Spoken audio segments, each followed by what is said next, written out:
Paano nga ba nakakatulong sa mga aspiring freelancers yung mga classes namin na may kasamang internship? We're here everyday nagpo-post ako ng bagong video sa pwedeng yung sundan na some sort of roadmap kung gusto nyo maging freelancer, virtual assistant, or gusto nyo na mag-work from home gamit ng computer at internet.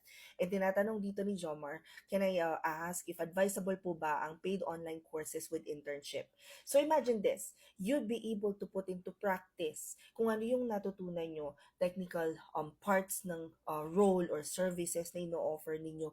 Yung mga ganung bagay, bukod sa nakikita ninyo kung ano yung ginagawa, naririnig ninyo, napapanood ninyo yung mga mentors, nalalaman yung strategy nila, and then you'd be able to practice that at pwede nyo pang ilagay sa portfolio ninyo. So that's how it helps.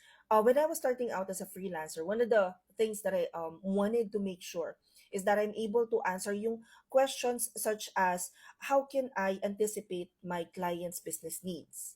Number two, gustong-gusto ko rin na every time na I attend a discovery call, parang I want them to realize how does my services or my proposed service stack up against what's already in the marketplace. Like, papaano akong naging unique, papaano akong naging iba. Ito yung parang next level answer do sa question na why should we hire you instead of someone else.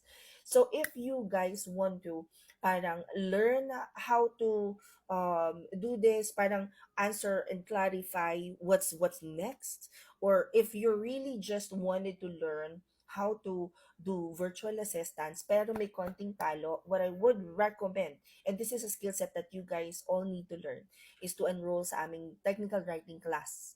Ito yung mga bagay na sinasagot dun sa question na yon. We have an upcoming class that's this weekend, March 2nd and 3rd. Teka lang, tinitingnan ko. We have an upcoming session for technical writing this coming March 1st and March 2nd. So that's Friday and Saturday, 8 a.m. till 12 noon. During the course of this session, you will learn how to start building your freelancing business with a much further game plan na gusto mo eventually you will be doing operations management. And I mentioned that because we're about to launch our operations management bootcamp this coming March. Pero requirements namin na kailangan nakaten ka muna nitong technical writing class. So prerequisite siya just because mahihirapan ka na mag-operations management kung wala kang idea ng paano nga bang gumawa ng SOPs or standard operating procedure and all that stuff. Now, if you guys want to join, punta lang kayo sa profile ko, i-click nyo lang tong link sa bio ko and then it'll open this page. Pagkatapos, hanapin nyo lang dyan, open classes, makikita nyo 999 technical writing, 999 technical writing level 3 with internship.